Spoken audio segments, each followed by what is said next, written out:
Vemos que la gente se engancha mucho con los mensajitos, con el Twitter, diciendo su opinión sobre el tema este de la corrupción tan grave, un tema realmente que, por supuesto, impacta a todo el mundo, que ha dejado algunas secuelas importantes en la sociedad, en todas las sociedades, y que en los países donde la justicia trabajó con mucho profesionalismo, diría, sin duda ha habido un antes y un después. El caso de Italia con Manipulite, el caso brasilero con Lavallato, que a mi modo de ver Lavallato recién está empezando. Comenzó en marzo del 2014, para ser más exacto, el 17 de marzo del 2014, y a partir de las declaraciones de Odebrecht probablemente será un antes y un después, sobre todo porque se menciona que estas declaraciones de los 77 arrepentidos de Odebrecht son las declaraciones del fin del mundo. O sea, vos fíjate la importancia que se le da a este tema, que se menciona las declaraciones del fin del mundo.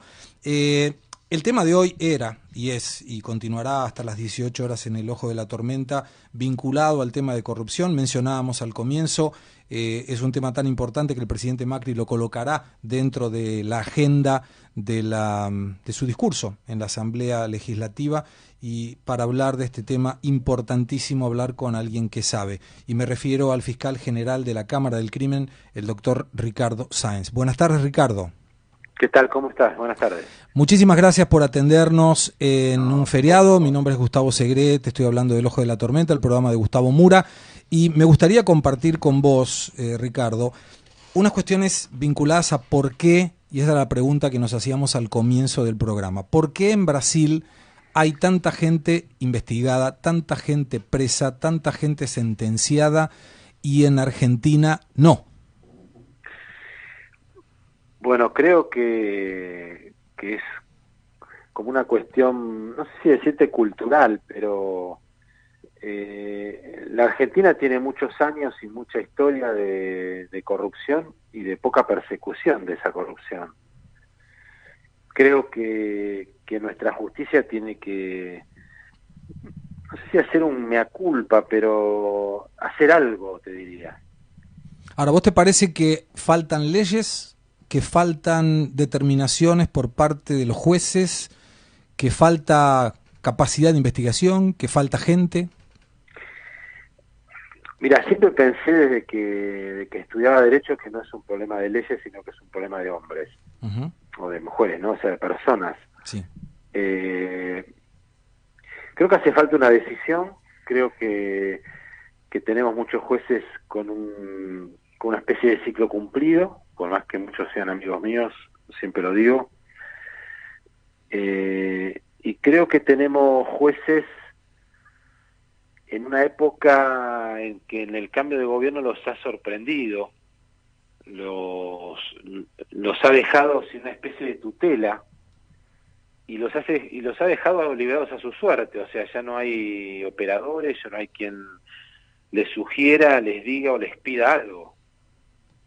Ahora, ¿esto no debería generar más libertad para investigar en lugar de no investigar? Sí, yo creo que yo estoy convencido que sí. Vimos un relanzamiento de todas estas investigaciones, ni bien hubo un cambio de gobierno, y vimos cómo se volvieron a lentificar, ¿no? Cómo generan esa sensación en la sociedad de que casi de que su justicia no los representa, ¿no? De que está ajena y sometida de alguna manera a vaivenes de la política. Ahora, vos fíjate, Ricardo, que yo soy argentino, vivo en Brasil hace muchos años, he visto la gente darle vivas, ¿no? Vivas a la policía, vivas a la justicia, fervorosamente defender a la justicia, de esta justicia que lucha tanto con la corrupción. Y me gustaría compartir con vos y con nuestros oyentes algunos números que maneja la investigación Lavallato. Son números recientes, actualizados al día de hoy, donde tenemos 752 allanamientos, 205 declaraciones por la fuerza pública, 91 prisiones preventivas, 101 prisiones temporarias, 3.980 policías involucrados en el proceso, 1.020 patrulleros, 650 rupturas de sigilo fiscal y bancario, 330 rupturas de sigilo telefónico, 350 rupturas de servicio informático, o sea, redes sociales y aplicativos, 1.000 millones de dólares de bienes bloqueados, 200 millones de dólares de bienes repatriados, 3.000 millones de dólares de pago de multas a empresas, o sea, pagos que las empresas han tenido que pagarle a la justicia y a la sociedad en multas, 131 pedidos de cooperación internacional, 78 acuerdos de colaboración premiada, los llamados arrepentidos, 57 procesos de acusaciones criminales, 260 personas procesadas, 125 sentencias y este número me parece el mejor de todos. Penas por 1.317 años y 21 días sumando estas sentencias, estas 125 sentencias. Y es imposible no preguntarse por qué en Argentina no pasa nada. Algunos de esos números es probable que no estemos lejanos, o sea, hemos visto allanamientos a granel por todo el país, excavadoras en el sur, estancias. Ahora, ¿qué pasa que eso no se llega a condena? Una de las cosas que pasa a mi juicio es que la jefa de una asociación ilícita, como la procesó un juez a Cristina Fernández, sigue siendo una potencial candidata política. O sea, desde ese punto de vista, la Argentina no pone un corte, se sigue hablando si a la Argentina le conviene o al gobierno le conviene, si Cristina está presa o si Cristina es candidata, y realmente la justicia es otra cosa.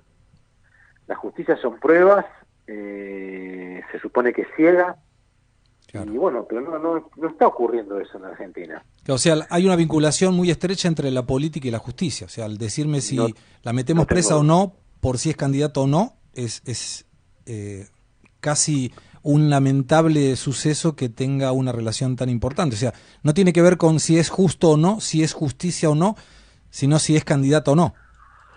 Exactamente.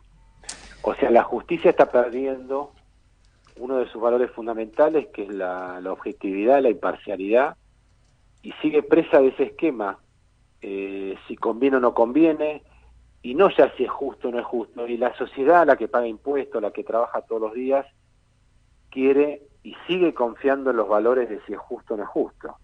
Ahora, Ricardo, a mí me asustaría escuchar de cualquier persona que diga lo que vos estás diciendo, pero mucho más cuando lo escuchamos de un fiscal general de la Cámara del Crimen, que claramente nos desnuda la situación judicial con una categórica afirmación como esta. Es increíble.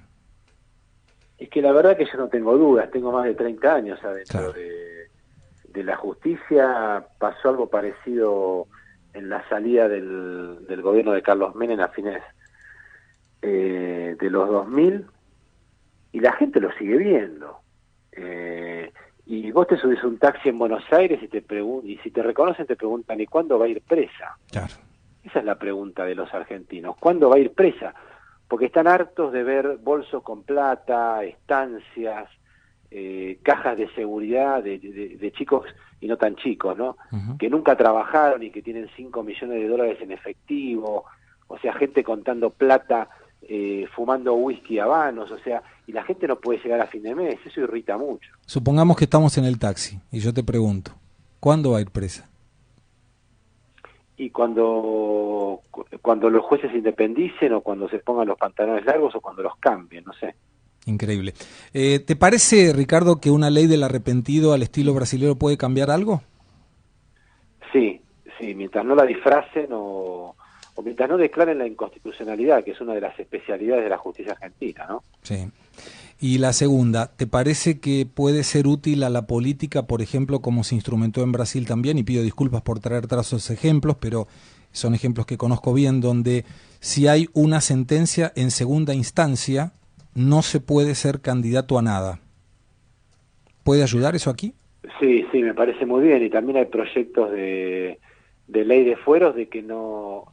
O sea, el fuero que vos tomás en la elección del 2017 no te puede amparar de algo que hiciste después, antes, perdón. Antes, sí. y los fueros, en su concepción liberal y democrática, eran nada más que para las expresiones que uno vertía como representante del pueblo, no para haber robado antes o para haber robado después. Después, sin duda. Tengo que hacer un punto y una parte, pero no puedo cortar con vos sin preguntarte algo, porque sos de los que más sabe de este tema.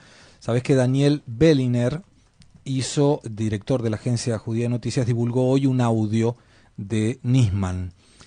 ¿Tenés la amabilidad? ¿Lo podemos escuchar juntos y te pido tu opinión sobre esto? ¿Puede ser? Sí, cómo no. Muy rapidito, vamos ahí.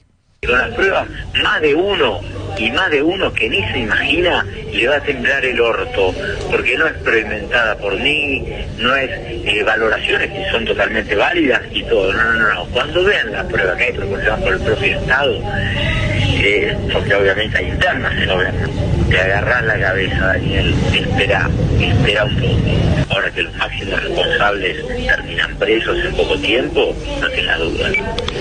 La prueba está acordada de tal manera que esto, aunque quieran matarme, sacar en el medio, ya no tiene retroceso.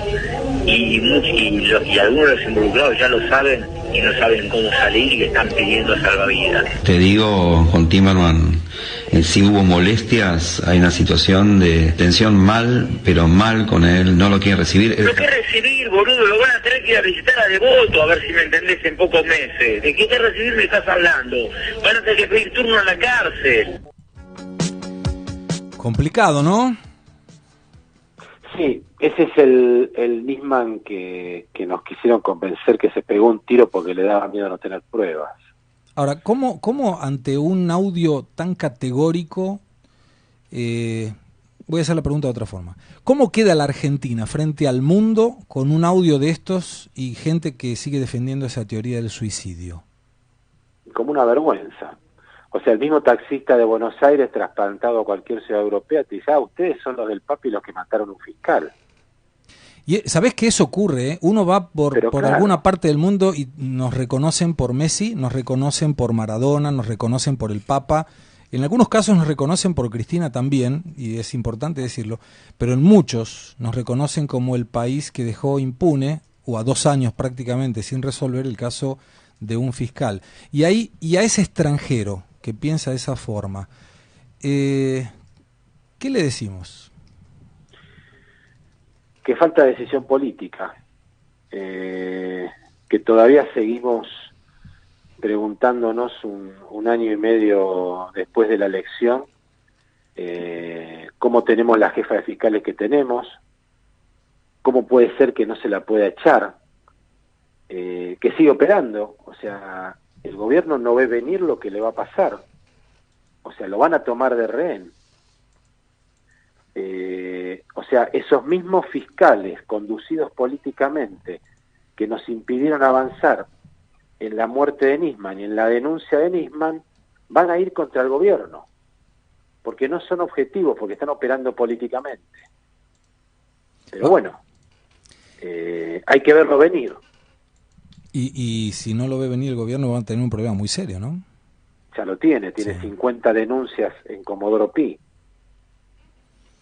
Es triste escuchar que la política se vincula tan fuertemente a la justicia, o que la justicia depende tan fuertemente de la política. ¿Cómo sigue el tema Nisman desde tu visión? ¿Qué podemos esperar? El tema va a avanzar, audios como este se van a seguir conociendo. Uh-huh. A Nisman lo mataron por esto. O sea, yo no creo en ninguna teoría conspirativa de que le tiraron un muerto al gobierno, no, prefirieron a Nisman muerto a que fuera al Congreso. O sea, imaginémonos el escenario de Nisman vivo y los archivos de Rafecas, las defecciones de Javier de Luca en la casación no hubiesen existido, porque Nisman los hubiese destrozado por televisión. Por eso lo mataron. Es penoso la muerte de un fiscal, y mucho más penoso que a 2 años estemos hablando de lo mismo sin tener en claro qué fue lo que ocurrió. Ricardo Sáenz, ¿querés hacer algún comentario final? No, yo creo que ya hablamos todo, ¿no? Sí. Ricardo Sáenz, fiscal general de la Cámara del Crimen, muchísimas gracias por tu tiempo, por tu atención, un gran abrazo. Y otro abrazo para vos. Gracias. Gracias. Vamos a la tanda y ya volvemos.